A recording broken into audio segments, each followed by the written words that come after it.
Hello, everyone. Thank you for joining. This is our Education USA School Counselors Academy Day 2, and I'm very delighted to see all of you today. I think we'll give you some time to join.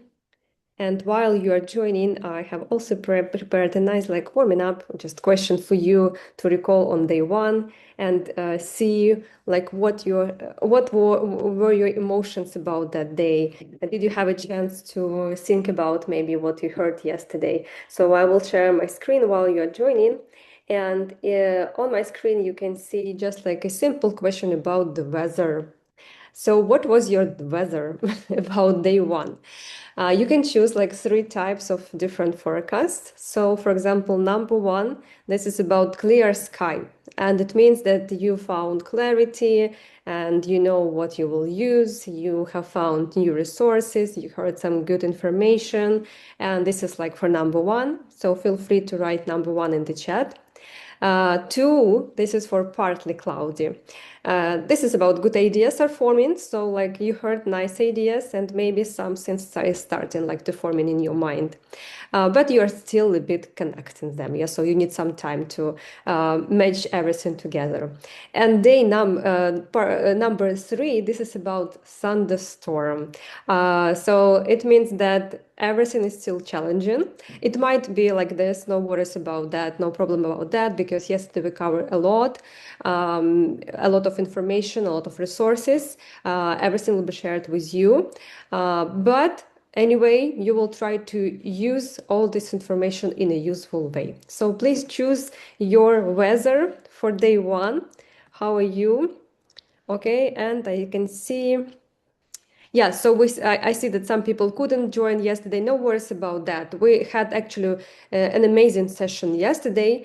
That's a pity that you missed it, but we will send a recording. So you will have a chance to look through it again and you will see how many useful resources were shared yesterday.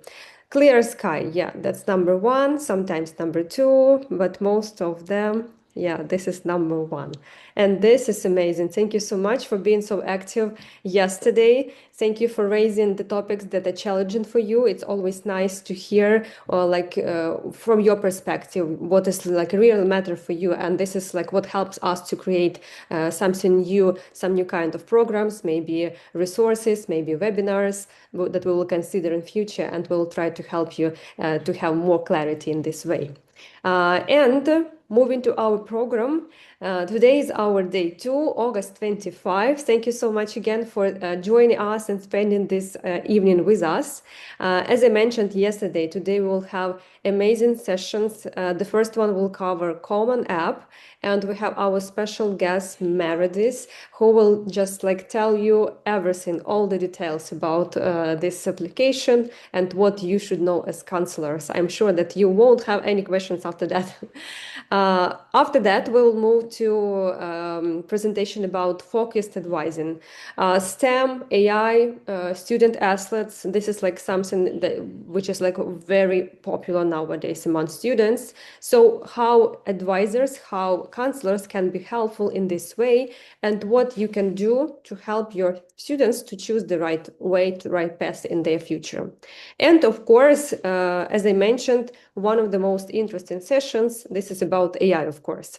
So AI for counselors, how counselors can use AI, different applications, different prompts, what is this, how to do it, how to write, and how maybe even to teach your students to use it wisely. I hope that this program is also as excited for you as it was yesterday. And I think we are ready to move to our first session, and it will be about Common App. So it's my pleasure to introduce Meredith to you, and the floor is yours. Wonderful. Hi, everyone. Good afternoon or good evening. Thank you, Oksana, for inviting me to join you all today. Meredith Lombardi. I'm the Director of Education and Training at Common App. Perhaps some of you have been to one of our webinars or trainings in the past, or maybe even run into us at a conference. We are a team of two at Common App. So we have myself, I'm based in Northern Virginia, just outside of Washington, D.C., where Common App is actually located. And my colleague Michaela is based in Denver, Colorado. But we do trainings like this all year round, both virtually as well as in person. And so I'm here to provide an overview and really just answer questions. If you have like always had these, like, I want to know more about Common App, I'll be presenting, but also please feel free to use the chat and we will have time for any questions that you may have. So I'm going to go ahead and share my screen. Let's make sure it's hopefully will work. I think it's thinking.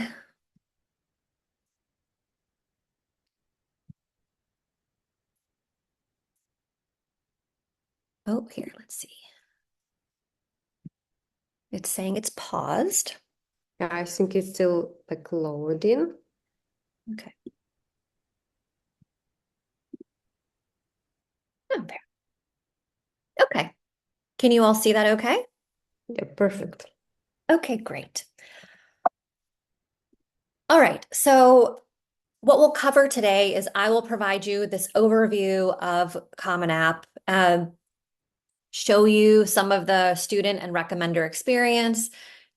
Again, I know some of you are probably very familiar with Common App, and some of you maybe are newer or less familiar, but I will approach this so that everyone feels that they are learning something new. I'll make sure you know where to find the tools and resources, and then again, answer questions. I should have mentioned that for our team, I am a former high school counselor. That's what I was doing before joining Common App, and my teammate Michaela, she worked in college admissions. So we bring that perspective in what we do. All right. So yes, Common App is an organization that provides an online application platform. We see over 1 million students across the globe use our application platform. They identify a third of them as being the first in their families who will be pursuing higher education. And we have a membership of over 1,100 colleges and universities, predominantly in the US, but also internationally as well. We are a nonprofit membership organization, which means we are made up of the colleges and universities who have chosen to be part of this membership. We actually just celebrated 50 years of being an organization, which many people don't realize how old Common App is. It predates having an online application. It started with paper and floppy disk and old technology. And now we have this really robust online platform. But we also just have this vision and moonshot that are part of our strategic direction and help us really drive the different initiatives that the organization undertakes. So this is that snapshot of the member colleges. Again, we're approaching 1,200 colleges on the platform. It's a mix of what we say public and private, 2-year and 4-year. So we have schools that are on the platform that do associate's degrees, so the first 2 years of college, as well as bachelor degree, the 4-year. Get this question a lot in the international community about whether Common App supports students with graduate admissions. And at this time, the answer is no. So Common App is really for the 2-year associates or the 4-year bachelor's degree. The platform is free for students to use. So individual colleges are determining if they're charging an application fee. About half of our members, or just over half, do not charge an application fee. We are in all 50 states, plus the District of Columbia and Puerto Rico. And then I mentioned that we also have universities that are outside of the United States in 15 countries. Every year, Common App launches on August 1st. So we just opened 26-27 application cycle, and there were 50 new member institutions who joined. But we always have a new member blog post, usually like on August 1st. So if you do go out to commonapp.org/blog, the top blog post will likely be the new member announcement. And then if you want to see all of the colleges, you would go to our Explore page. This is what the Explore page looks like. So students have the opportunity to use filters where they can look geographically. I love the map view of where a college is located. So important, especially in a global community where students are telling you that they are interested in studying in the US, not realizing how large the US is, and even within an individual state, where an institution may be located. I heard that, like NYU Abu Dhabi was there yesterday, Common App member. But also NYU, like where does the school where is it located geographically? I think can just be a really great tool for students. We also have virtual tours of colleges on our website. So if students want to go and explore a school, they can do that here. They can also print lists of schools as well if they do searching. Uh, because we are a membership organization, it is important for students to know that not every college and university in the United States, or obviously globally, is on Common App. I would say the biggest grouping of schools not on Common App are in the state of California. They have their own two application platforms for the University of California system as well as the California state system. So they're public institutions. And then many of the 2-year associate's degree or community colleges, most of them across the United States are not currently on Common App, but that is one of our big growth areas as an organization.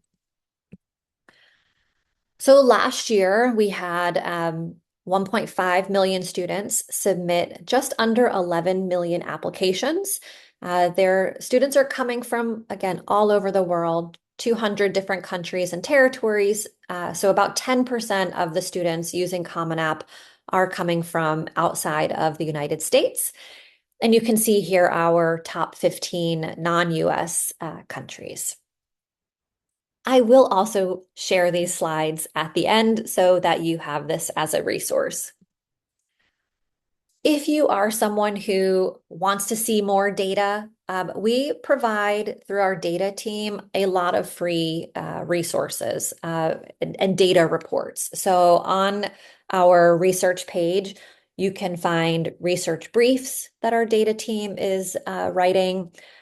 We have what we call deadline updates. So in the admissions world in the US, November 1st is one of the biggest, like, first deadlines for college applications. And then we basically once a month from November 1st provide a report that's just showing here's what we're seeing during the current application cycle.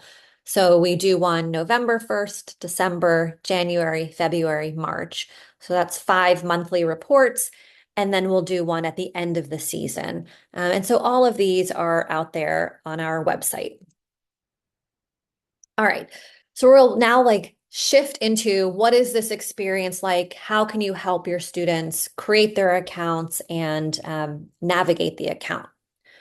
As I mentioned, we open every year on August 1st, but students can actually create an account at any time. So if you are working with grade 10 or grade 11 students, they can have a Common App account, and we use something called account rollover to actually roll accounts over from year to year.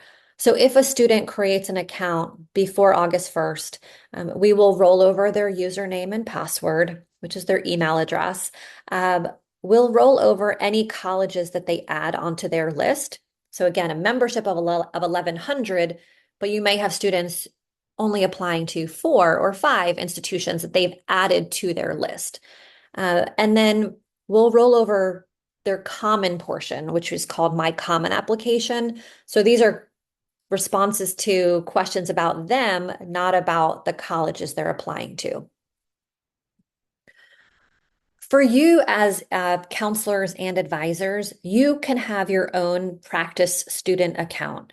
When you go to commonapp.org and go to create an account, there's a type that's called education professional, and it allows you to create your own practice account.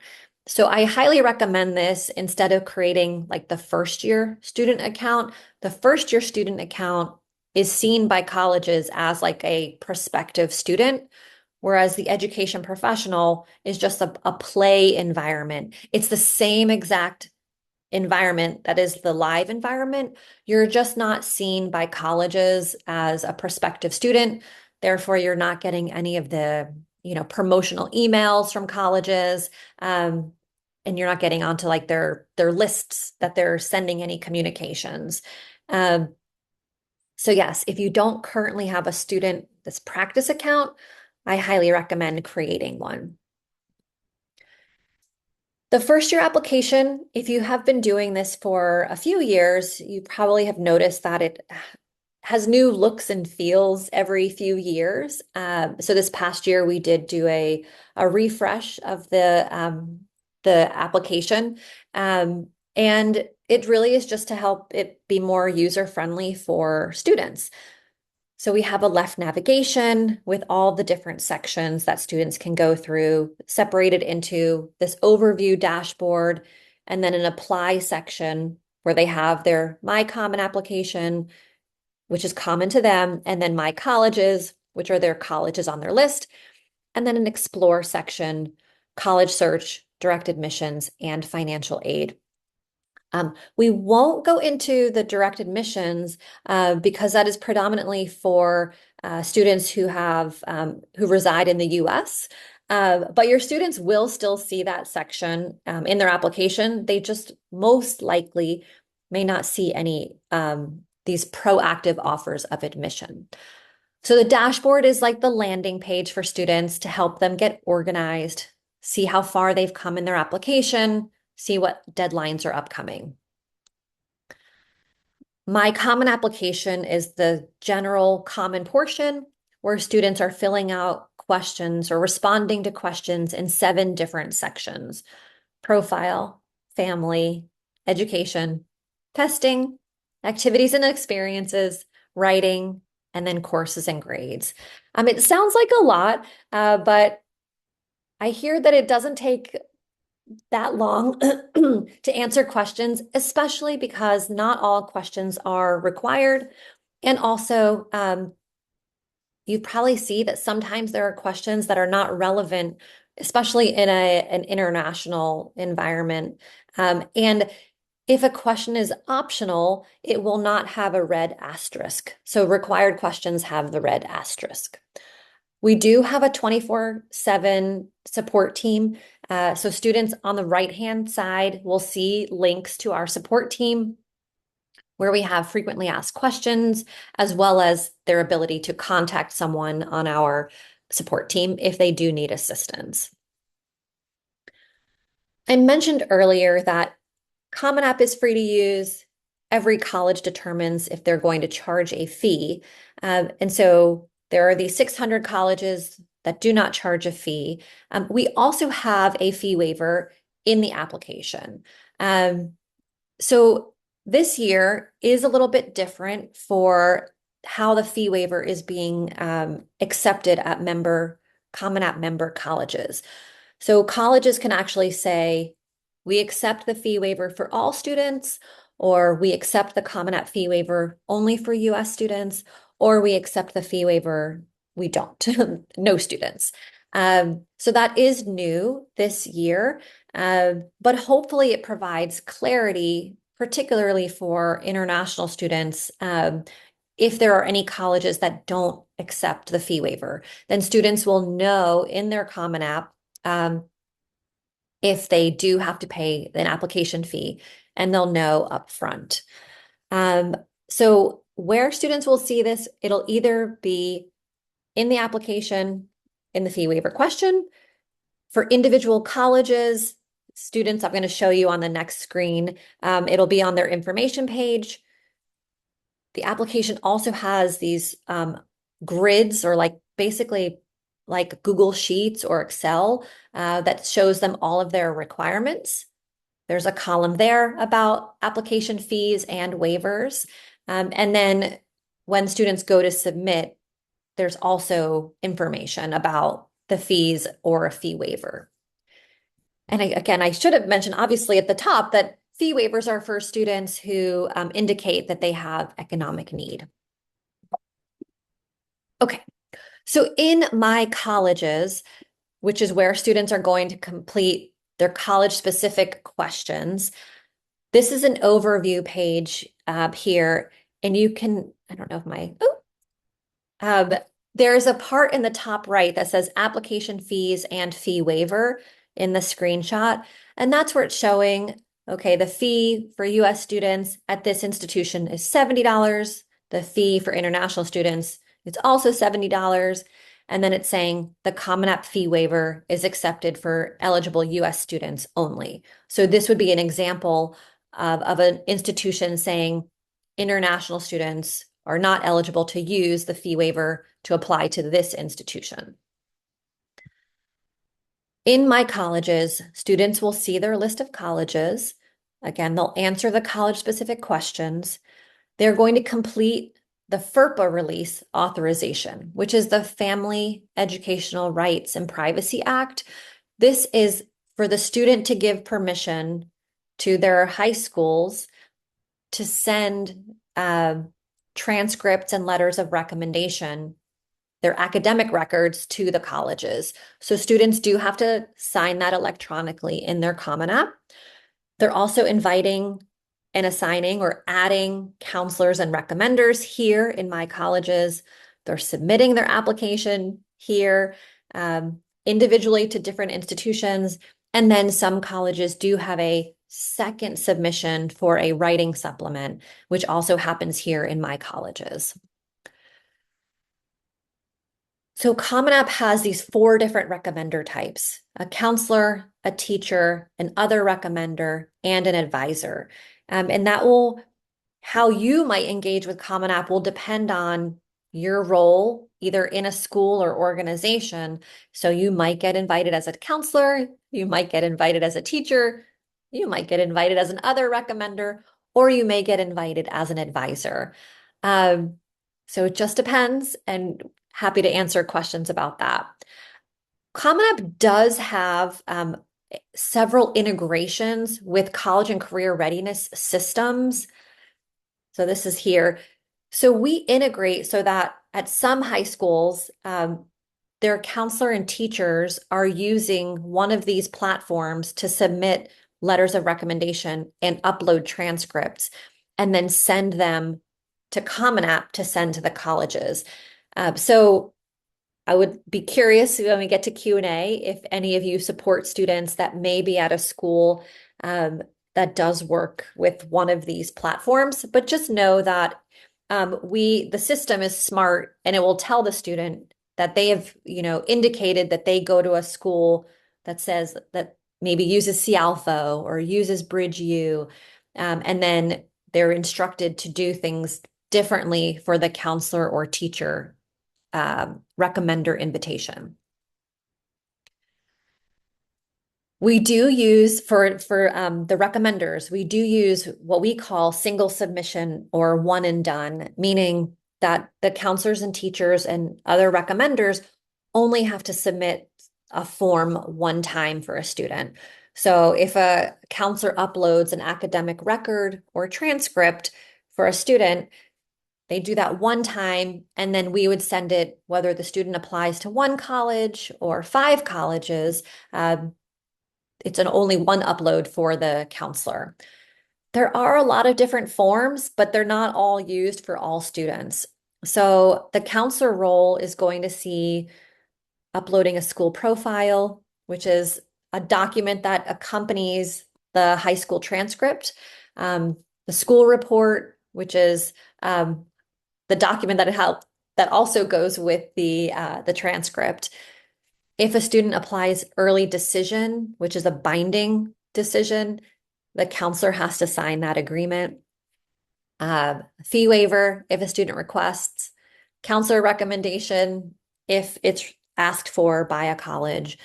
There's an optional report, which is only if it's needed. Let's say that there's a change in the student's academic mid-year in grade 12.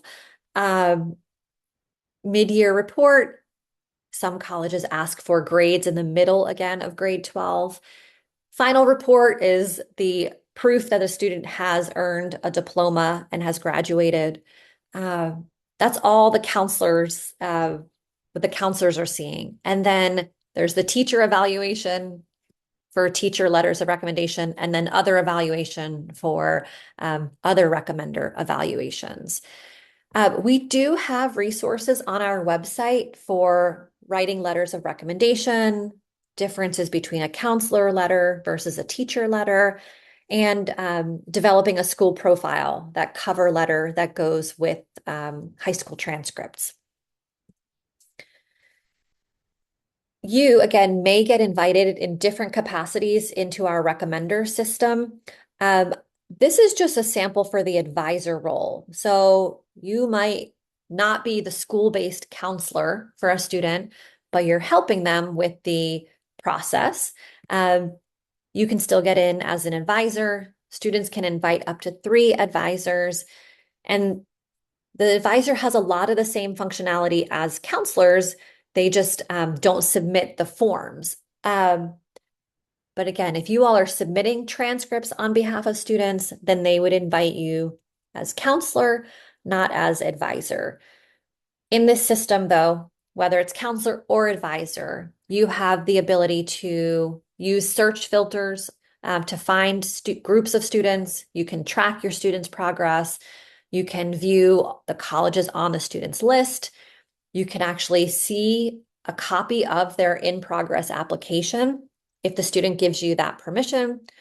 You can download information to Excel through reports. And you can also get to the requirements grid, which again is the list of all colleges and all of their deadlines and fees and application material requirements. Okay. Okay. Sorry, because I saw that the chat came up. So let me, how should I handle the school program? Yes. Okay.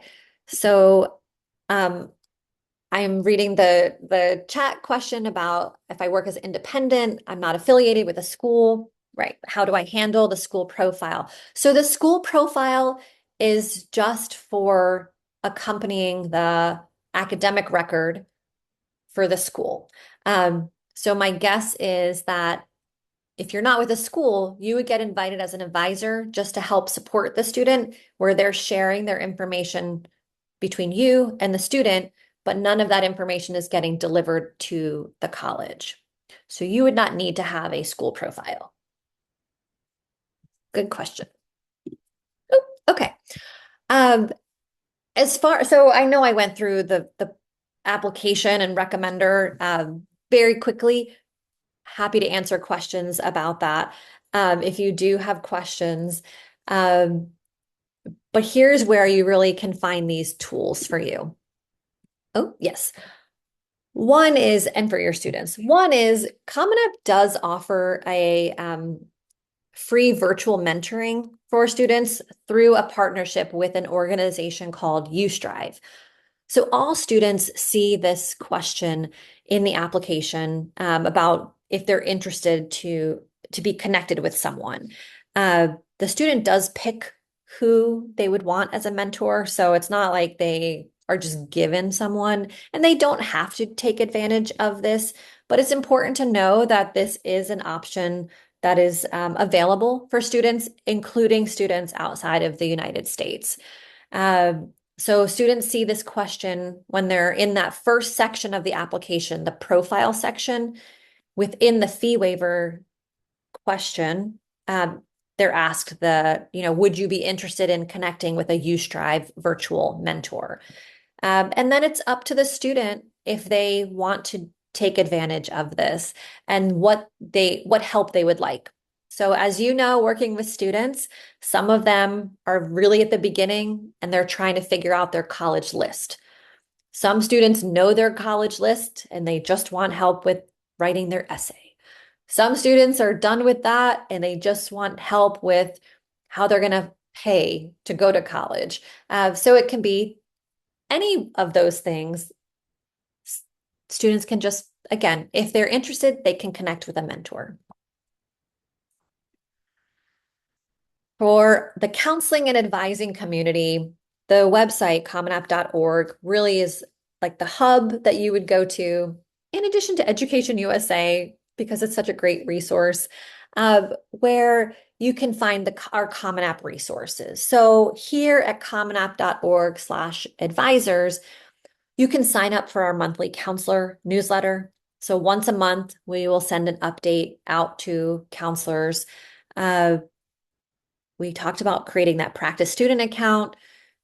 We do have these really great maps that are poster size that we mail for free. And we update every year because our membership changes every year.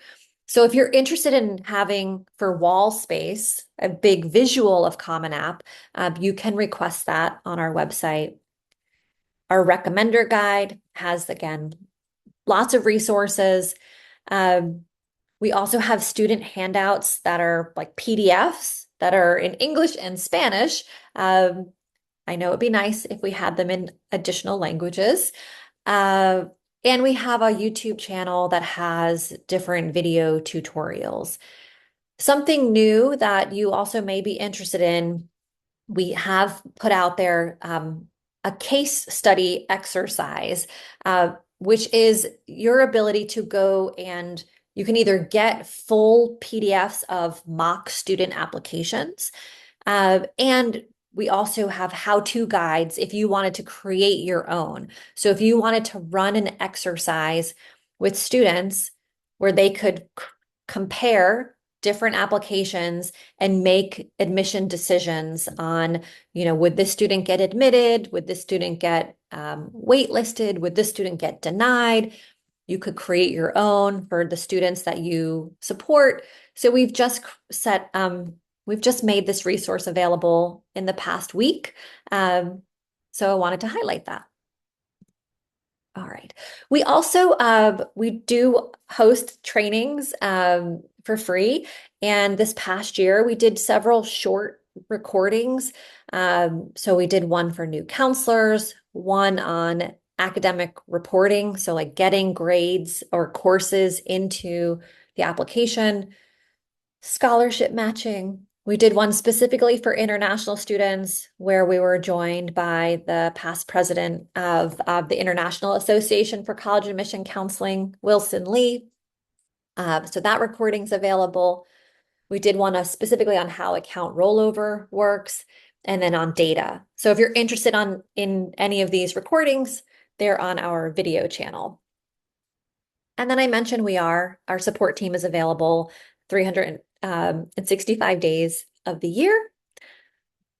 And then these are just things that we talked about. So please sign up for the newsletter to stay connected to resources and updates. Create that practice account. Use the advisor role if you are not specifically using you're not in there as the counselor role, but you may be, again, either counselor or advisor. We have free resources and we are active on social media if you would like to connect with us.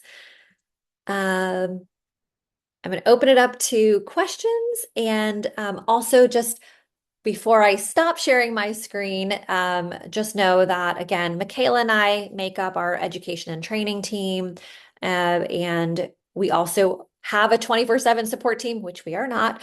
But if you ever have questions that are specific to a student and you need support, please reach out to our team, the support team, but also Michaela and I are always welcome to answer questions if you have them. So please feel free to reach out.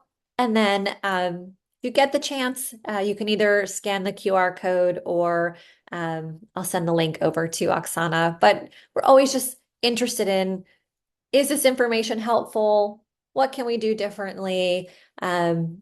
and so open to your feedback. All right, so I'm going to stop sharing and see if there are any questions that I can answer. Oh, good question. Yeah. Or if there's anything that I said that you would like me to go into more detail about. So, are the recordings on the site or the video channel on YouTube? Great question. So, YouTube in general, I would say, is for students. So, you would want to go to our Common App YouTube channel if you want resources speaking to students. The other site, which is the recommender one, is what Michaela and I have been pulling together that is speaking to the counseling community. So those are our those counselor chats that we hosted every year in May. We host a What's New webinar, like what is changing once August comes. So those What's New webinars are out there on the recommender the supporter video channel. We've kept them separate because students go to our YouTube channel and then they end up watching the counselor content, which can be very confusing for them. So that's why they're separate. Let me go ahead and let me just get that so that you have it now, the recommender one. We use something called Wistia. Uh, uh, I'm putting this in the chat. There you go. Okay. Great. Thank you so much, Meredith, for covering these steps and the application. And thank you so much for the resources specifically for counselors and advisors. For those who maybe might be new, actually, I mentioned that it was a nice webinar, like new counselor. So I think it would be really interesting for those who are just like starting the way of counseling and advising. So like I definitely recommend you. And the platform itself, like the website, is easy to navigate. So I think I could just like quickly share my screen and show you how it actually works if you just like want to access, let's say, Common App. Yes, what you will see here. And you can see basically the part for counselors and teachers and for college and universities. So I think it's just like amazing, like all the resources in one place. Just like choose what you need, what you would like to start with, and like go ahead, help your students in this process. That's amazing. Thank you so much. Dear colleagues, dear counselors, do we have any other questions maybe regarding Common App? Please share your experience. There was a question from Meredith at the beginning that maybe some of you have this experience of working with Common App or like something similar. Please just drop a line in the chat or raise your hand, and we would like to hear from you how it works from your side, like real experience. Do we have anyone who had this experience working with Common App? Okay, I don't see any hands.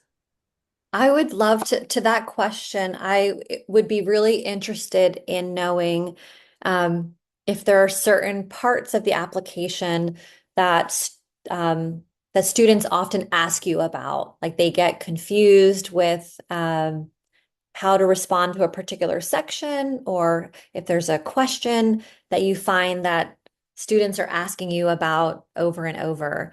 Um, Anything there that I can, Mhm. because we're a pretty small organization. And so it's conversations like these where I can bring back that kind of feedback to our product team to help make it more inclusive and simpler for students. That's for sure. I think from my experience as an advisor, the most questions that I get is about activity section.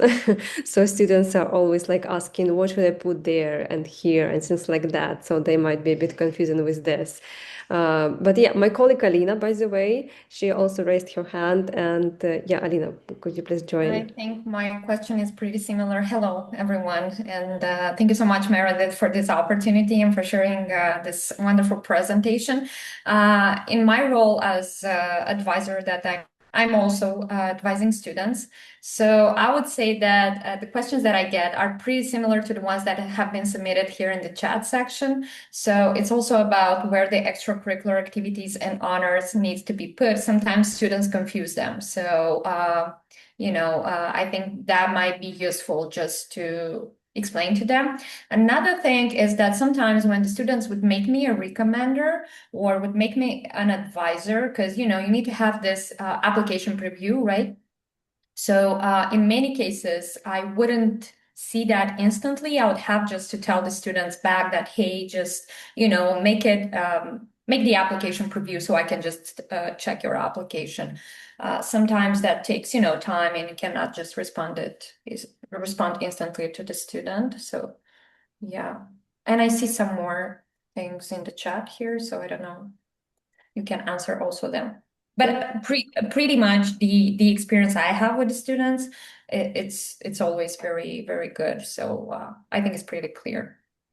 Well, thank you. Yes, our UX team is actually working on the invite and assign and turn on application preview. So that is a pain point where we're hoping it doesn't have to be that the advisors have to go back or counselors back to the student. So I do think in the next year or two, we're going to have that solved. But I appreciate you saying it because it, validates what we hear in terms of feedback, that we need to make that simpler. Um, Also appreciate the comments about the achievements and right now honors is in the academic section, and so students don't know like if it's not exactly academic, where do I put this honor? And so happy to share that back. So I know I skipped over it, but in the presentation, there had been on the question slide, our ideas portal. I'm just putting this in the chat again because we have a place where anyone can put in a suggestion for how to improve the process for students or teachers or counselors or anyone.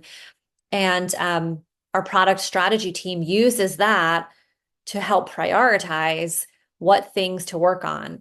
And so even again, just knowing this conversation, I will go into the ideas portal and answer certain things and say, hey, August 25th, 2026, it was brought up again about the advisor or, application preview, or on August 25th, we discussed about the honors section and, why is it in the education section and are there opportunities to move that? So please know that your feedback like that, I can go and talk about it, but you also have the ability and power to go in and put in suggestions there as well. I saw about Central Asia, and I think that's related to the demographics, and those are in the process and will be updated because there's a requirement within the US to also update that information with the system called iPads. So just know that there is also a plan to update the demographic information. We weren't sure if it was going to happen in August 2026. It has not. So my guess is that, or my hope is that August 2027, that we'll see those updates. But thank you for bringing it up again as that reminder that students don't always see themselves when they're filling out demographic information. Yeah, that's amazing. Thank you so much for sharing these updates as well with us. It's also like really much appreciated. Uh, Dear colleagues, maybe like any last questions to Meredith about Common App, resources, Anyway, like we will send you this link to get your feedback, of course, and like this website that you can use and submit your ideas about like changes that might work for you, or what is better, like to what works actually for you in your case and how it might be adjusted. Thank you so much, Meredith. It was amazing presentation. Thank you for sharing so many resources again with our counselors. I hope they also enjoyed. Yeah, and this is our time to move to our next part. I would like to introduce my colleague Alina Danu. She's Education USA Regional Advisor, and today she will talk about more focused advising. So, like, what does it mean? How you can be helpful in this case as counselors, and like she will answer all your questions as well. So please do not hesitate. If you have any questions during the presentation, just drop in the chat, and we'll be glad to like clarify as much as possible. Thank you, Alina, for joining, and the floor is yours. Thank you so much. And yes, it's very nice to meet you today. I'm gonna start sharing my screen. I really hope it will be seeable. Is that okay? Everyone can see that, That right? works. Yeah. Great. Okay, so as Oksana said, my name is Alina. I'm an EducationUSA advisor. I also do monthly webinars for our students. I don't know if any of you already knows about Education USA Regional. You might know that we are very popular about our webinars. So today, the topic that we have prepared for today, I think it's very important for counselors, and not specifically because it's STEM and student athletes related, but it's also because we will put an emphasis here on the importance of the counselor within the preparation phase of the students who are either applying for their undergraduate or postgraduate degree. Even though for counselors, I think they would need more help, specifically in their undergraduate degree. So what we're going to do today is we're going to explore how to identify students who need focused advising, how we can help them building a strong STEM profile, how to create realistic college list, how we can advise prospective student athletes, how to understand the timeline and the recruitment, and the common counselor pitfalls regarding the student athletes. And one of the advice and the key message that I have for every counselor and every advisor when they are usually assisting a student is to tell their students to start early. You need specifically to advise them holistically, and of course to focus on fit. So why to start early? It's because these two programs are super specific and super wide, and I'll explain in the following slides why. Holistically, and what holistic means is the application process and the application package of the student that is applying is usually reviewed by the admission committee, and that is reviewed holistically. What does it mean? It means that it's not basically only their GPA standing out or their transcripts or their activities. They are revising their application package as a whole. So everything is considered in there. So maybe he will not stand out with a great GPA, or maybe he will not have, I don't know, the best extracurricular activity, but maybe he will have a great personal statement, or maybe he will have great honors. So that usually depends on the profile of the student, and this is where you basically help them understand what are their strength points and what are their weak points, because everyone has that. And focus on fit, basically, we tell the students that not all the universities are for them. So they need to find their best fit. And when they are doing their university list, they need to select the universities that are super researched by them, that are very good revised, and that are not specifically chosen by rankings. Okay, and then the next slide here is who needs focused advising. So not every student needs the same advising approach. For STEM-focused students, you need to look for students who show strong interest in math, science, technology, who are taking challenging STEM courses, who are participating in competitions or projects, who are exploring, for instance, coding, engineering, research, or innovation, and who can articulate why they are interested in this field. For student athletes, for instance, you need to look for students who compete at a serious level, who train consistently, who participate in school club teams, who have measurable athletic achievements, so they need to have places, who want to continue competing in college. So it's not only as a hobby, but it's basically as a career orientation here. They really want to make it as their career. So a question for counselor here needs to be, is this an interest or is this already an important part of the student's profile? So this is basically where you start understanding how you can help those students. And in the next slide, we are going to talk specifically on how to build a STEM profile. So you need to move beyond generic statements and showcase real engagement. By moving beyond is the students need to understand that when he says, I want to major in computer science, you need to ask him, what have you done to explore computer science? So he basically needs to have activities which are related to that. And by that should be the possible evidence as coding projects, research, STEM competitions, science fair, robotics, for instance, data analysis, online courses, teaching, tutoring, independent projects, which are very popular among the students, STEM-related community initiatives. So the strongest profiles often show curiosity, exploration, skill development, application, and impact. So this is what usually the admission commission is looking in the student, in that good profile of a student when deciding if they want to take him or not. And a counselor tip here is don't encourage students to collect STEM activities. Help students develop depth and authentic activities. Oh, sorry.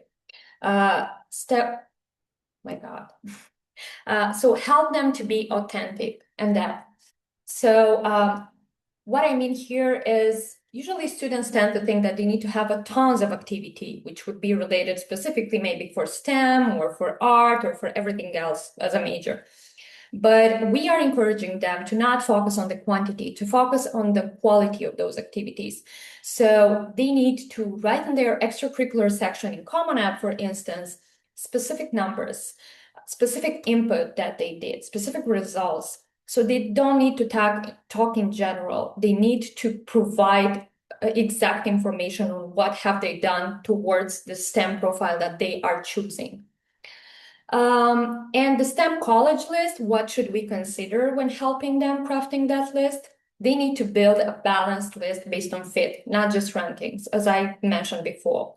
So rankings are also very are myths, basically, because not all the Ivy League universities or all the top 20 universities are for everyone. The student needs to look more in deep, and here is how he usually needs to focus. There are 4 criteria: the academic, the student experience, the admissions, and the finance. So for the academic criteria, they need to look at the major, the program availability, for the curriculum, if that is interesting to them, for the research opportunities, because sometimes we also encourage students to maybe, if they are working for a research project and they already have thought that they want to study at Columbia or they want to study, I don't know, at Yale, let's say, they can already start doing some research on the professors that are doing the same course that they are working. I mean, a research that is basically related to the course that the professor is doing at that institution. And they can even outreach that professor. That will definitely help them in the preparation process and in the application process. They will be maybe considered even by the admission commission, and they will be noticed at that moment. They need to look at the research opportunities for the undergraduate teaching, and of course, for the class size. Regarding student experience, that's also a very important thing, because they will not only study there. They need to look at the clubs and organizations, the internships that the institution is offering, the career support, because they have a career orientation office, and the location, of course. About the admission, that's also a very important part that they would need to research before applying to the college: the selectivity, the academic profile, the testing policies, and the international student considerations. And also the finance, that is also very popular among our students because all of them mostly want to have a full financial aid. So they need to consider the tuition and total cost, the scholarships. Is there a need-based financial aid? And what is the international student funding? So the college list formula basically consists of REACH. So usually they need to have, we encourage them to have like 5 REACH universities. So those are the ambitious schools where admission is competitive, plus target schools, schools that are a good fit and match their profile. And also 5 of them which will be likely lower risk options. So those will be schools that they will be definitely accepted with all with their application package. When advising undergraduate student athletes, here is a bit different. Student athletes have 2 conversations happening at once, and that's admission and athletics. So regarding the admission, they need to look at the academic profile, the application itself, the essays, the recommendations, and the financial aid. And when talking about athletics achievements they need to see the athletic level, the position they have, the statistics, so the results, the competition history. They will need to do a video and a videos where they are playing, where they are, showing their activity. The coach communication, that will also be done before they will apply at the institution, because the coach basically decides the funds that are allowed for a specific year. So when they are sending their videos and everything to the coach, he has already an understanding if he wants that student or not, and the roster needs. So for critical counselor message, I would say that being a strong athlete does not automatically mean being admitted. The student needs to understand how the academic and athletic processes interact. So of course, maybe the GPA is not going to be the highest here as for a STEM program, but the students are able to see all the minimum requirements and all the requirements for a specific institution, either on their website, either on the College Board website. So they will need to research that in deep. And for athletic scholarships, it's a bit more challenging because there are also divisions depending on the level of the students. There should be more communication definitely with the institution itself. So I would say here goes a lot of communication with the trainers, with the coach. For the student athletic advising timeline, that starts even earlier than for a STEM program, I would say, because in grade 9, they need already to explore. They would need to develop athletic skills. They need to maintain strong academics. They need to start researching US college athletics. In grade 10, they need to build and track athletic achievements. They need to research divisions, programs. They need to develop an athletic resume profile. They need to begin understanding eligibility requirements. In grade 11, they need to connect to identify potential universities, to start researching coaches, programs, to begin appropriate coach outreach, to prepare application materials. So by application materials, I already listed them in the previous slide. You will have access to this presentation. So I know it's a bit confusing here for student athlete. It's even confusing for advisor, I would say, because it's always super tricky here. For grade 12, they need to coordinate. So they continue coach communication, they complete the university application, they complete the financial aid processes, and they compare academic plus athletic opportunities.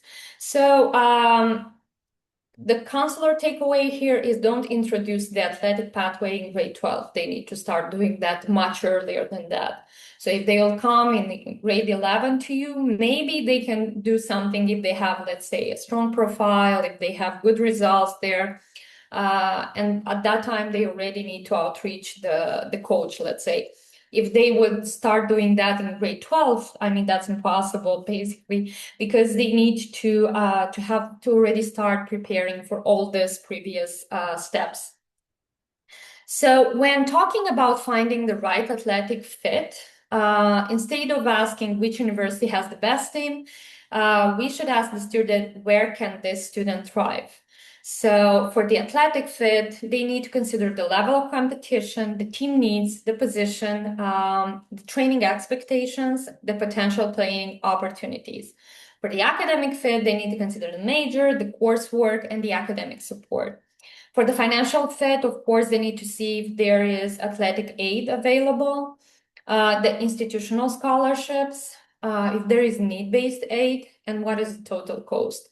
And for the personal fit, they need to consider the campus environment, the location, the size, and the student community. And what you need to remember basically is that a highly ranked athletic program isn't necessarily the best option for every student athlete. It's super competitive, and yes, and the student needs to be conscious about the fact that this is not going to be an easy way. What would be some common mistakes in undergraduate advising from the side of counselor? If we're talking about STEM students, I've selected 4 here and 5 for student athletes. So for STEM students, you need research to get into a STEM program. They would think that usually without the research, they cannot go into a STEM program. So let's say if they have a really great list of honors, a great list of extracurricular activities, which can be related to the STEM program, that's definitely a ticket to go to that program. So you don't need specifically research to get into that. They also think that they need to take as many STEM activities as possible. I already mentioned that you don't need them to be many, you need them to be a few, but good of them. Only elite universities are worth considering. So here is again, don't encourage them to not consider only Ivy Leagues and don't focus on rankings. Your intended major determines everything. So sometimes the students are applying for, let's say, a specific major, but there are some institutions, and there are many of them in the United States, that sometimes you can even change the program. I would say that for STEM program, usually the students that are applying for this program specifically, they would stick to it and they will not change it, because this program offers a lot of opportunities for them. And for student athletes, they would think that a coach can guarantee admission. Yes, of course, the coach sometimes decides about the funding of the scholarships, I mean. But it's not always that they can guarantee admission, because there is an admission commission, and it's not only the coach in there. The coach is a part of that admission commission, but it's not 100% his decision. Athletics will cover all college costs, so no, for sure there might be additional costs. And when we are talking about financial part, there is tuition, there is housing, there is book and appliances, there are meals. So there are a lot of things that they also need to consider. So if the scholarship that the school is offering them, it doesn't cover everything, they should look for other maybe additional scholarships they can get at the same institution. If you're good enough, academics don't matter. So here is a big myth. The athletic students usually consider that they don't need to study good, but they need to keep their good GPA, because sometimes they might even get a downsize of their scholarship. So, or they can even lose it if they will not support a good GPA during the semester. You only need to contact one coach. That's totally false. So they need to, usually when doing their university list, they need to contact the coach of every institution, obviously. And for an institution, they might have different teams. So you definitely don't know which coach is going to be best of you for that institution. So you can definitely contact more of them. The university with the strongest team is automatically the best choice. That's a false. Maybe you'll not be the best choice for that institution with the best team. So the student needs to be critical about themselves and about their possibilities, about their skills. So I've already shared in my previous slides that they need to, when they are doing their university list, they should select 5 of each. So don't necessarily need to apply to the strongest one. They definitely can do so, but don't need to rely specifically on that one. What can be a better approach is that they need to ask, they need to research here, and they need to eventually decide. Sorry, of the slide. Okay, so for the next slide, the counselor's focused advising toolkit for both of them, specifically for a STEM student and specifically for student athlete. For STEM student, encourage them to review their academic preparation, to identify authentic STEM engagement, to explore majors and programs. So either that should be engineering, either computer science, to build a balanced college list, to connect activities to the student story. For every student athlete, you need to assess the athletic level of that student. So really, sometimes students are too critical with themselves. From my experience, sometimes they are very sure about themselves. So it's very good when their counselor can rate the situation realistically. So if you can give them an advice and rate the situation and assess their athletic level, you definitely can help them there. You need to research appropriate programs. They need to understand their recruitment timelines. So they need to start doing that very early. They need to coordinate coach outreach plus admission to evaluate academic, athletic, financial, and personal fit. So as a final takeaway, focused advising doesn't mean putting students into a special category. It means recognizing when a student's goals require a more specialized advising strategy. And those programs definitely require specialized advising strategy. So definitely they should start early, ask specific questions, they should research, and keep the student, not the university ranking. I already said that. So in case if you'll have eventually questions, either your students about the preparation process or the application process for these 2 programs, I would definitely be happy to help. There is my email address, there is my LinkedIn if you want to connect. So I think Oksana eventually will share the presentation, so you'll be able to also look at the slides, much in deep here. So if you'll have additional questions, I'll be happy to answer them. I don't know if we have some in the chat here or not. No, not yet. Yeah, I think we don't have questions in the chat yet, but I would like to maybe just suggest you to let me do it with the poll, I think. Okay, so I would like just to ask you whether you had a chance to work with STEM students or athlete students. So please just drop a plus in the chat if you worked with them, so we could see like a general picture, how much you know about this profile. And if you didn't have a chance to work with either STEM students or athlete students, just like drop a minus, and we will see that it means like the topic was like new. STEM, yeah, okay, STEM also minus, we can see. Yeah, so feel free, just like maybe if you'd like to share your experience or like a kind of story from your work, that would be also great. So how it usually works from your side, what resources do you use to advise the students? Okay, I see once again minus. Maybe it's not so common yet. Yes. Yeah, Yeah. but I think it's just like starting to become common. And if you just like check US universities right now, they are developing so many new programs that are related to STEM, AI, just like completely new programs, and they're just like coming. So it might be relevant a bit later. But anyway, you already know what to do with the students. Okay. And I can see also plus about STEM. Maybe Aidana, you could share your experience, like just a few words, how it works from your side, like what students usually choose, like where do they go, what do you advise them to do? I'm sorry in advance. I have pain in my throat.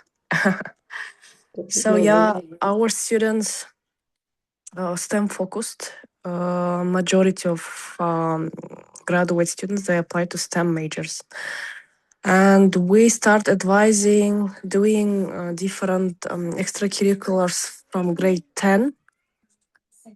In general, we have 12 years. And just a second. And yeah, so actually we joined several sessions from Education USA on how to organize their Common App. And yeah, I agree in general with everything that the speaker shared. That's great. Amazing. Thank you so Students much. apply to computer science, engineering field, applied math, applied physics, applied science in general. Yeah. Thank you so much. That's really great. I also shared with you a kind of poll in Zoom, so you can also basically just choose like the option for you. I also see that it's like mostly STEM or none.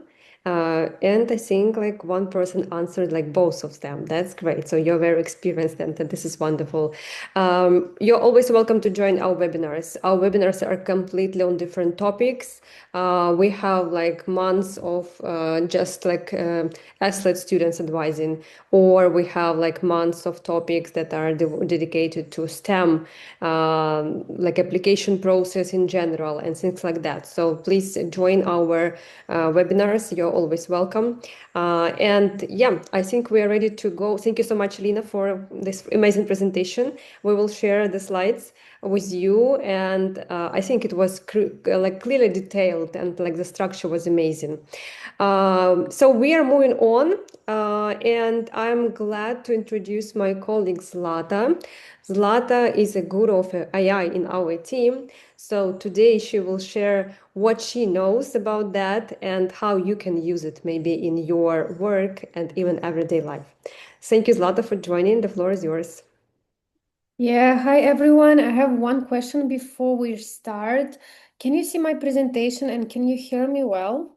Just Yes, let me know. perfect. Yeah. Okay, perfect. So let's start. First of all, thank you everyone for joining us today. I think it's already evening for most part of our guests today. So, and you've already taken a lot of information from our guest speakers today. And I will try to make my presentation practical and not overload you with details, I would say it. After this session, I will also share my presentation in the chat, so you will be able to read it and, get some you will be able to get some information from it. I'm absolutely sure. And I also put in the chat one question. So when you have time, please respond, because when we speak about AI, it's interesting for me to know like what's level of AI usage you see from your students, how often students use AI, and for which particular tasks they're using AI, because we have different perspectives and it's interesting to know more about your experience. So let's start. And I would say that my presentation will not focus on why we should prohibit our students use AI, but mostly on how we can ask them to use AI and how to use AI wisely. So the problem is that every student has AI, I think, university has AI, and everyone, I think, in the world in some tasks, they're using AI already. And the problem appears when students disappears from their own essays, when they use AI to fill out their Common App application. So basically, a problem with AI happens when students just don't think, they don't write, but they ask ChatGPT to pretend and write answers instead of them. And again, before saying no, I would like to highlight how actually students can use AI. And I've come up with 6 missions how AI can be useful.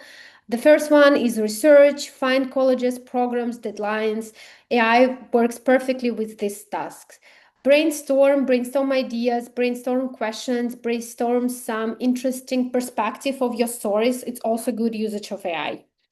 Review, It's when we ask AI to check some of our essay questions and check the logic. Is it sound logical or something is confusing? Maybe speaker cannot understand what was meant in this sentence. So this kind of questions can be asked AI, and AI can help you with this task.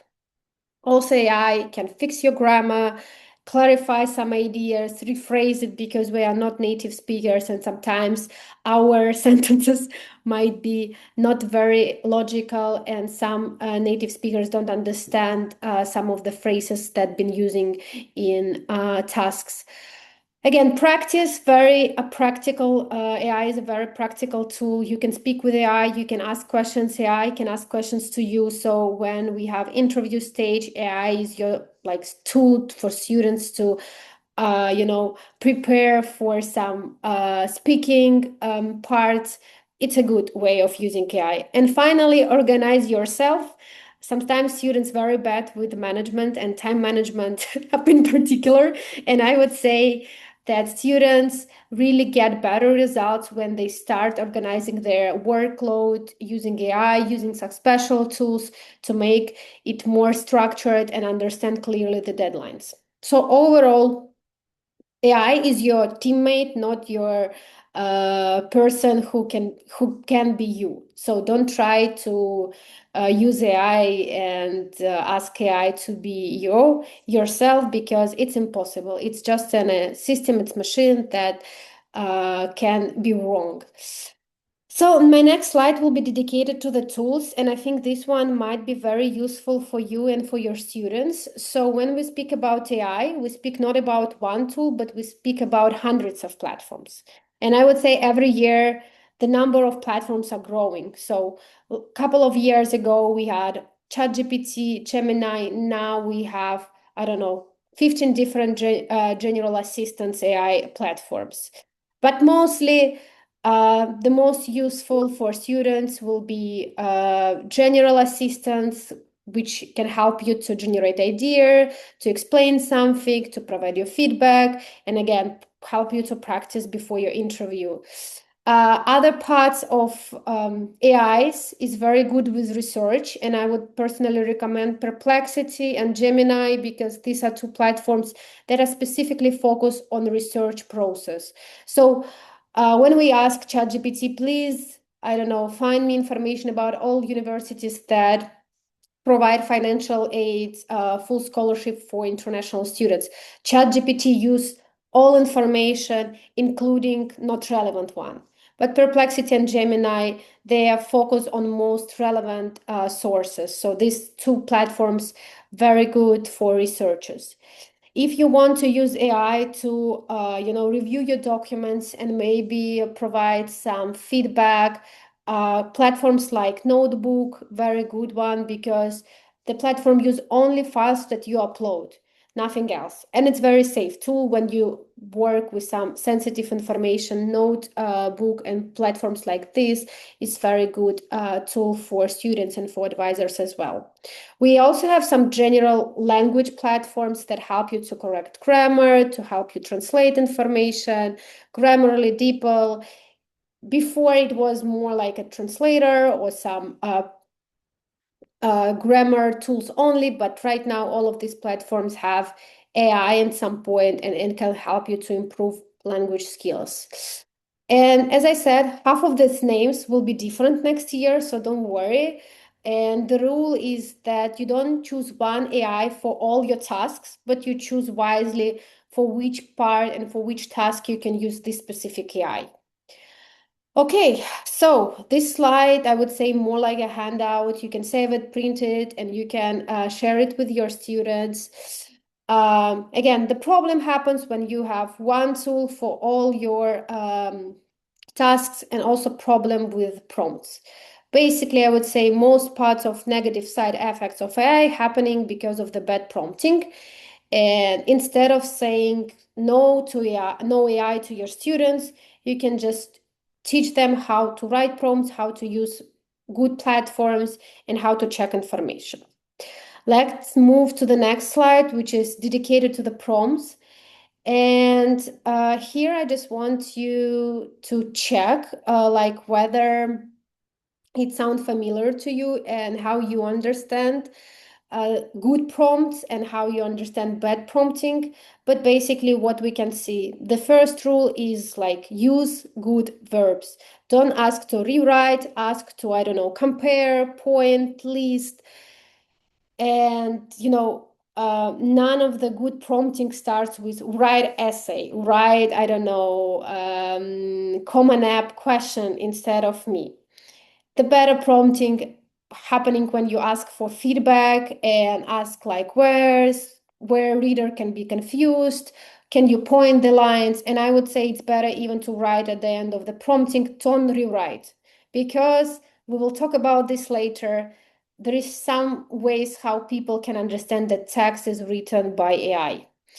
And we should never ask for text to be written by AI, just copy and paste it. That's like absolutely no, and I will repeat it many, many times during this presentation because it's number one rule for all our students.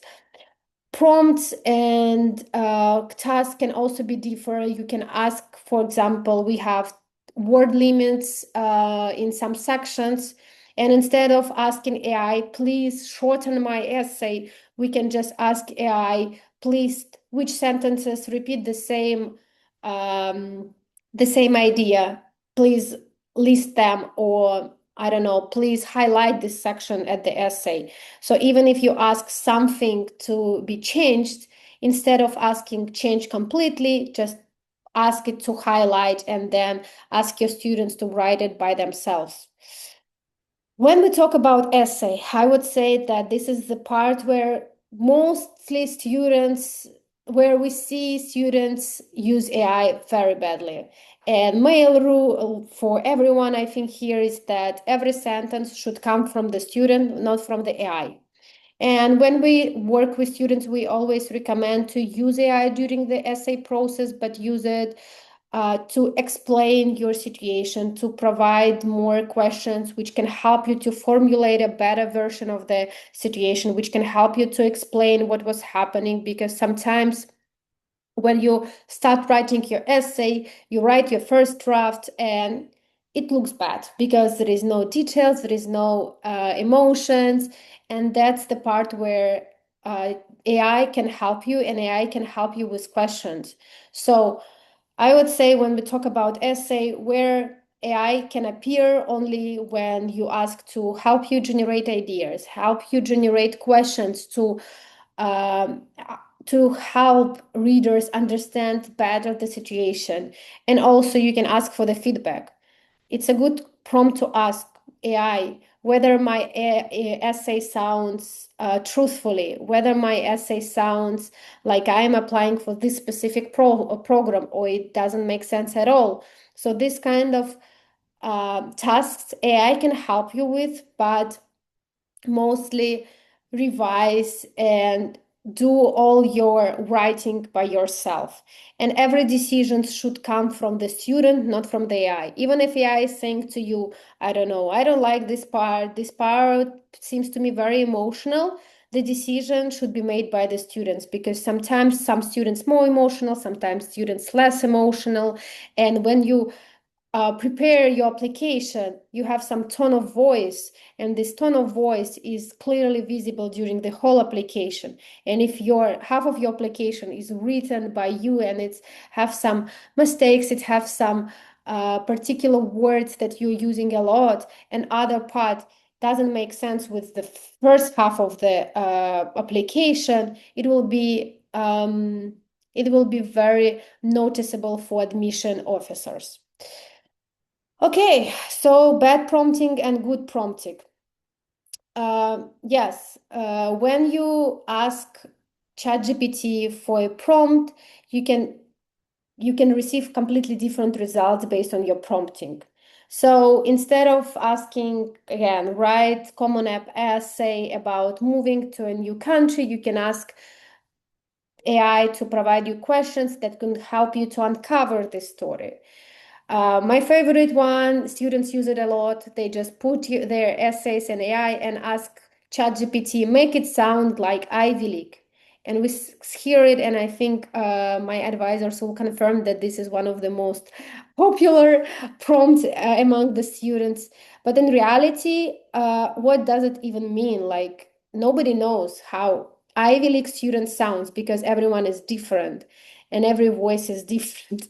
So I would say it's better to ask, like, which lines sound generic or don't sound like me, especially if student preparing the whole application, and ask some questions to AI from time to time. The AI will have some context, and AI can help you understand like where it can be uncovered in better ways, or where you need to add more details to explain the context better. And also, sometimes we hear that students use rewrite this to be emotional, because this is what exactly matter for the students, to see you, to see your personality. So how AI understand this part, they just add adjectives, a lot of adjectives. And sometimes these adjectives very strange.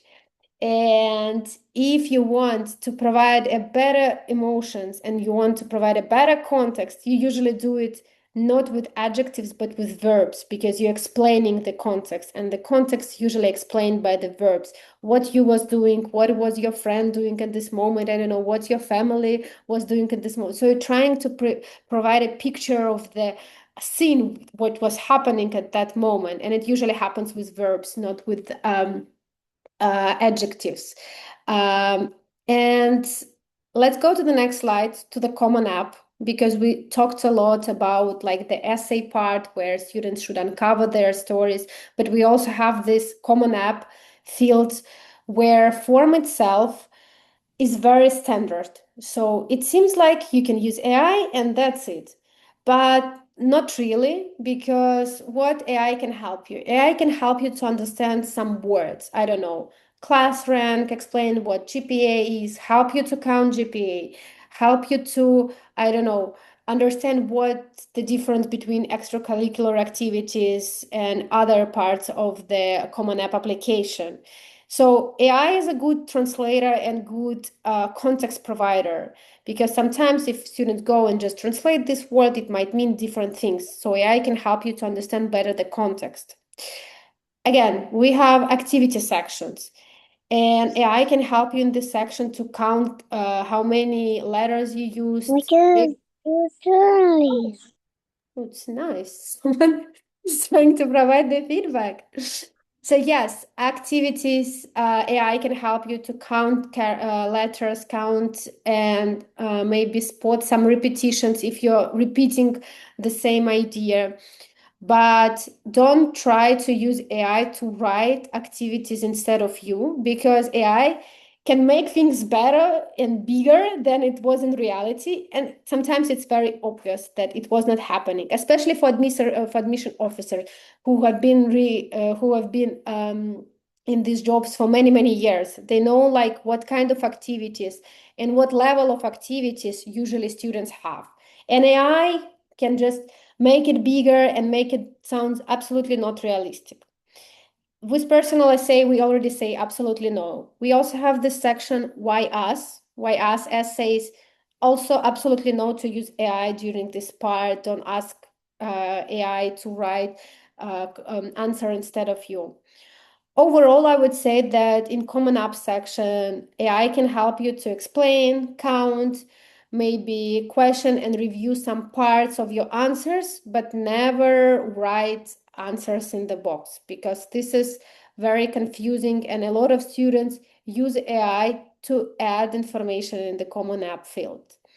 And when we talk about college research, it also seems like, okay, I will use AI and AI can save you and can save me many hours, but it also can create you a real risk, because, as I said, a lot of information is not relevant in the AI memory.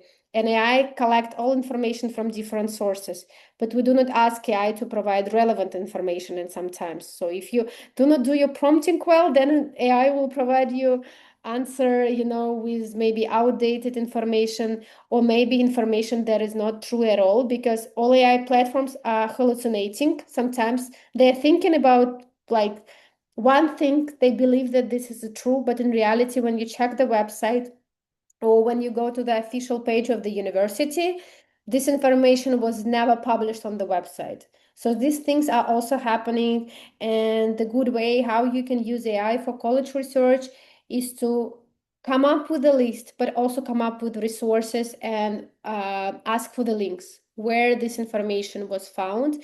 And then only after this self-research, you can trust the information. But it really can help students and save some hours. But at the end, students still need to verify the information. And that's, I would say, one of the challenges the students face.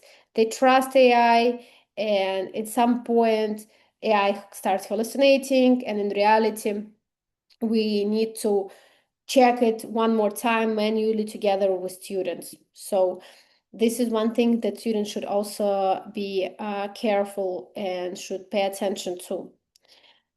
And I don't want to say this slide a lot because you can read it after the meeting, but remember that nowadays different colleges have different rules. And some colleges can disclassify students automatically if they have, I don't know, if they think that you've been using AI. They don't need to provide any evidence. They don't need to explain you why they think that this application was written by AI. They just can disclassify you, and that's it. Some universities are very, very strict with AI usage, while others are more tolerant. And the problem is that there is no one policy. For now, there is no one unified policy for US institutions where they explain how they work with AI and how they evaluate students who are using AI, who are not using AI. And in many cases, this information is not public. So you cannot read it on the websites. Universities do not write on their websites, we disclassified all students who think using AI, or I don't know, we allow students to use AI, but only in this specific part. So no unique policy, and students should be very, very careful in general when they're trying to use AI in their applications. And how basically universities can understand that you've been using AI. And here's just some practical tips that I personally believe patterns of AI usage. And to be honest, some students, like completely honest students, can have all of them. I don't know, too many dashes, bullet point structure. But to be honest, nobody writes their personal stories using bullet point structures, only in resume, I think. But students do not have this tendency to write their personal essay in the form of resume. Every paragraph, I don't know, the same length, the same rhythm. Also, I have some specific words that AI just adore and loved. And real people, as I said, rarely use them. And I would say that it's just good instructor for all students what they need to check before they submit the applications. And if there is something that you can see in their applications where admission officers can think, oh, it sounds like I would pay a lot of attention to this specific parts, because previously it was easier for students to prove that, I don't know, essay was written by them.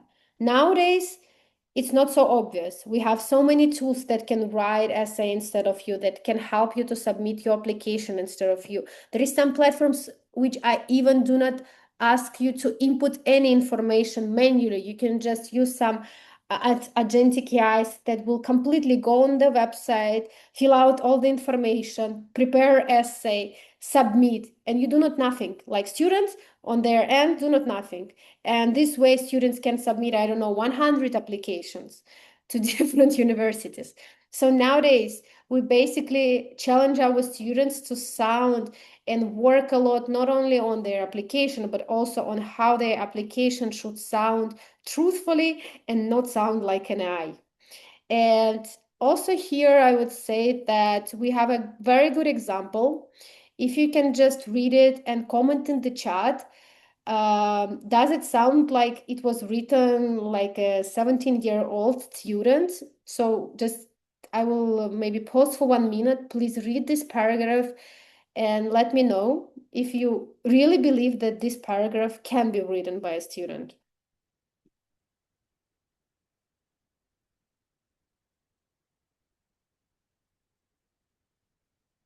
Yeah, let's wait in the chat. I do not see any responses. Yes, but my perspective that I think nobody says yes because basically the grammar is perfect and there is no one mistake. And it might be that this person was very, very good with finding like very beautiful adjectives. But what we can see that these adjectives are very difficult. At the same time, there is no details. So students pay attention to important adjectives, beautiful adjectives, very difficult grammar structures, but at the same time, it's not providing us no name, no place, no date. Basically, we don't know nothing about this person. Like, it doesn't say us anything. Like, it's 100 AI written text, and this is what happens a lot. Students don't really see it, but it doesn't make any sense, like this paragraph. So as an admission officer, what should I understand about this like paragraph? I cannot understand nothing. And at the same time, this is very obvious example. Sometimes students use this kind of AI, like they even do not try to edit it. So, and you can spot it. And if you see this kind of essays, I would say, please ask students to strongly not to submit this kind of essay because everyone can understand that this is not natural, not human written, and it just, spending your time, spending their time, and will not be any result after this. And at the same time, I always receive these questions from students, but also from the colleagues, like, but we have AI detectors, like we can use AI detectors to find, and if universities can just check my essay, the AI detector will prove that it was written by me, but in reality, no. A detector gives you a number, like number of artificial generated content and number of human written content. And this number, very random. And a lot of human writings get flagged as AI. The most, I think, popular example when someone put the US Constitution into AI detector platform, and AI detector platform flagged it and then said it was like 70% AI written text, which is absolutely impossible. At that moment, when a constitution was written, there were no any AI platforms. It also happens with non-native English speakers. It gets flagged even more. And our students, all of them are non-native speakers. So AI detectors does not really help us to understand was this text written by AI or not written. It's absolutely random platforms. I do not recommend you to trust these platforms. They mostly see some trends and they just try to come up with the percentage of how many parts of your essays looks according to the trends strange. And overall, when we work with students, we ask students to collect some evidence how you was creating your personal essay, recommendations, or other parts of essays. Because if at some point universities will ask you to provide some evidence that it was written by you, if you're writing your, I don't know, essay in Google Docs or in other types of notes, you usually have history of changes, and this history of changes can prove that this text was written by you. But if you are using AI, you don't have any proofs. We don't know like how often universities can ask for these questions, but in some point, students will need to have and will need to collect this evidence, like to prove that this text or this information and material was collected by them and written by them, not by AI. And it's a good suggestion just to keep everything in Google Docs, keep the version history, keep messy drafts, even though we try to be perfectionists and, have only the final version. Like all the drafts and all these history changes are very important. And even if it was written in your own, like if in your native language, it's also very, very helpful. And if anyone again asks the question, the student can answer that here is how I did it, this is how I come up with this solution or this idea, this is my drafts from March, and the case is solved. So I would say that universities tend more rather to ask for additional questions than to ask AI detectors to provide some numbers or percentage of how your AI was used or not used during this application submission. Also important part is the privacy. I think a lot of people talk that we should not submit our passport information, bank statements, parents' tax information in AI, but students still do it. Just one advice maybe for you, ask your students like whether they will provide all this data to some stranger on the internet. And if answer is no, then students should not give this information to AI. This is simple, this is basic, but just keep in mind that students sometimes need to hear it from some resources and have these reminders surrounding them that sensitive information shouldn't be added in any kind of AI platforms. And before we wrap up, I've come up with 5 rules that can be helpful for students when they work on their application and use AI.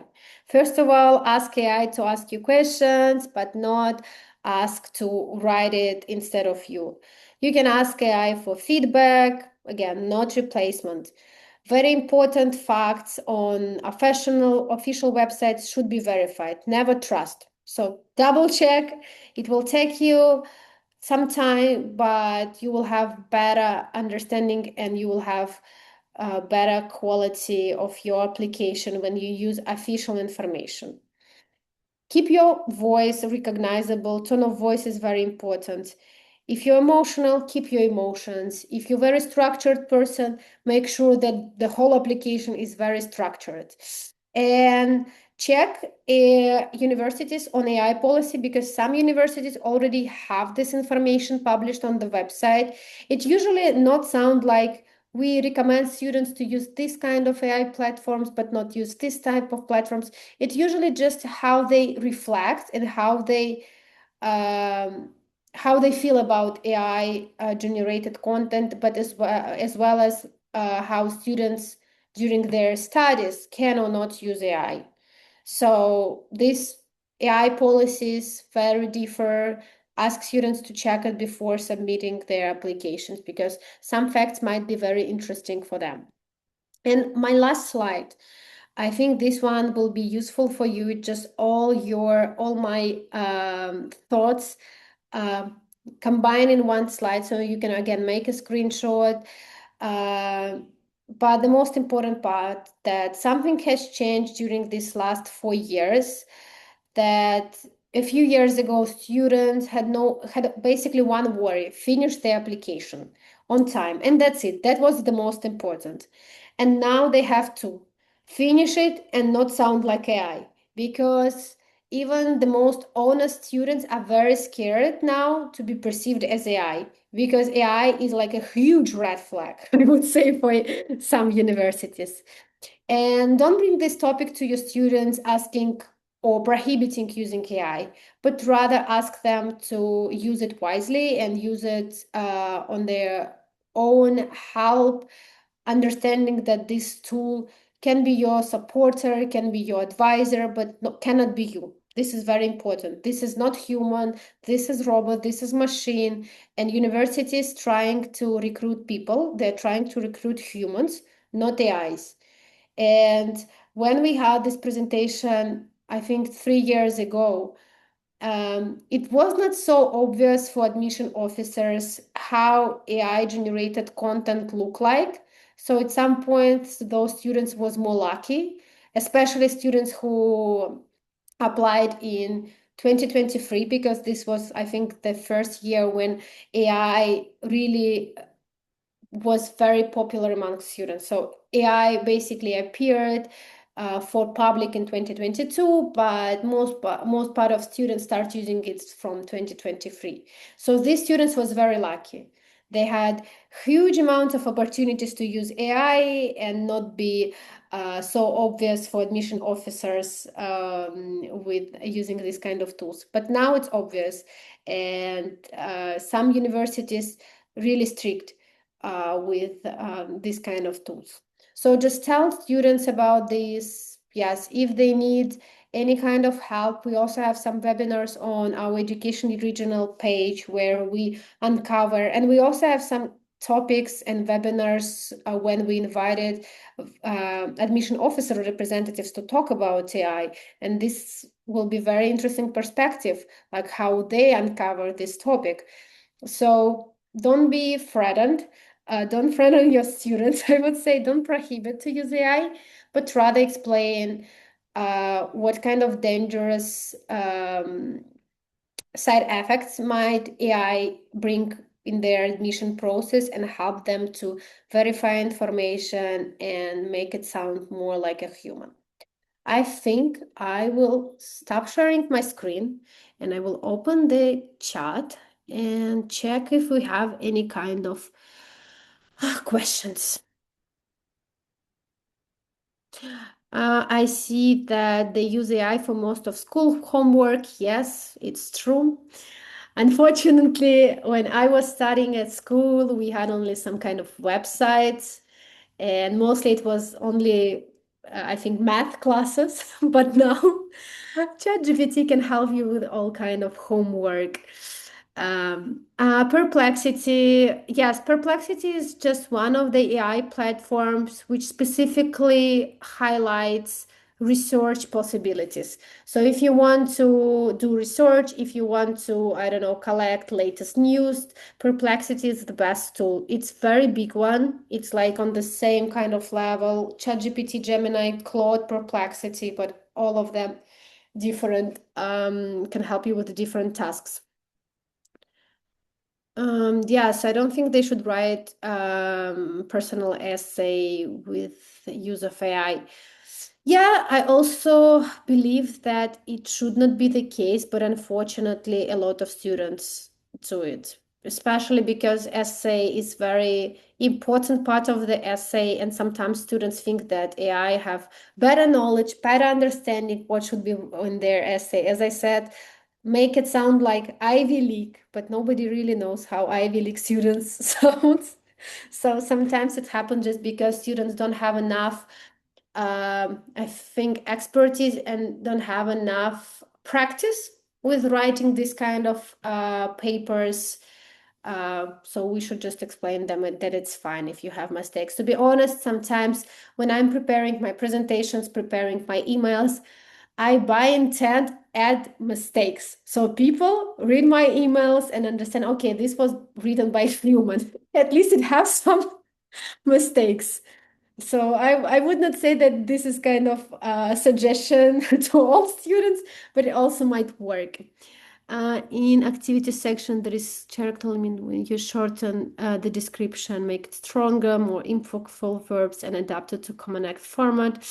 I would say there is no good answer. Is it good way of using AI or not good way? Because I don't know how it rephrase or how it shorten. If it's just delete words that doesn't make any sense, it's fine. If it rewrite the whole sentence, the whole structure, it's not good use of AI. Because again, we should use specific verbs, we should use specific human adjectives. And when we ask AI to provide help with rewriting the content, it usually changes these words and add their own ideas in the sections. Okay, Oksana, I think we do not have any other questions in the chat. Yeah, thank you so much, Zlata. It was really interesting. And while you were talking, I prepared another poll for our participants. So just join the poll and write what I'm sure that everyone uses like different AIs nowadays. And I personally, I'm like on this way of exploring those AIs that can help more with video creation and pictures. So like I think I'm not so basic at basic level anymore. I move on, and this is like really engaging and so interesting. It takes much time, yeah, of course, but you can at some point you understand that you can't stop doing it, and you just generate different ideas. But my favorite one is ChatGPT, of course. So I use it, I think, every day. And yeah, so what I actually also would like to advise from my side, if you don't like the idea of the AI that it gives to you, you can always ask him to redo, yeah, like, or like give some options.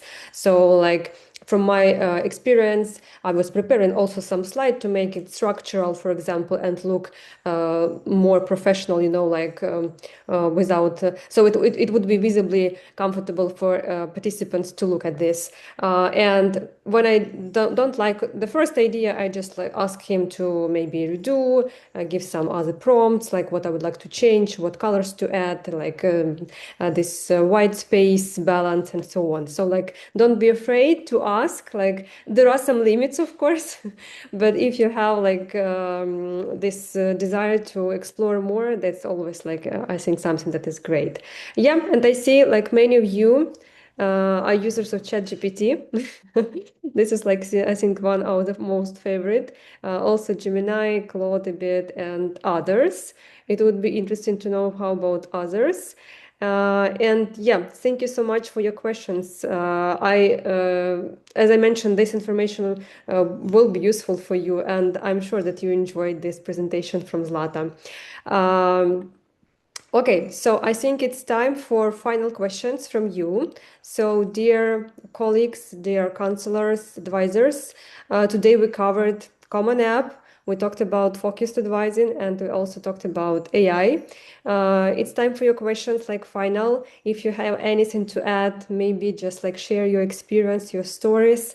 Especially, I think it's interesting to hear how students use AI, because from my experience as an advisor, when we review applications, we sometimes see you know, like this text from the chat GPT with the information. You can write like this, or just copy this text, and like they just copy the text and put it in the application form. So yeah, unfortunately, it's not so, it's sometimes it's even sad because they don't pay much attention to this. But at the same time, like, yeah, so I think this is our task to teach them to like how to use it wisely and in the correct way. Okay, so any questions? I can see that Arai, yeah, so our colleague Arai, who presented yesterday, shared that we had students who were accepted and who used AI for shortening and improving, just making sure it does not sound like AI. So that's great, amazing. It's like different views, different experiences, and this is great. Yep. Okay, so if we don't have any other questions, I would like to thank everyone for joining us today, for spending this evening with us again. And for tomorrow, we are expecting you to join again, and we will continue our wonderful program.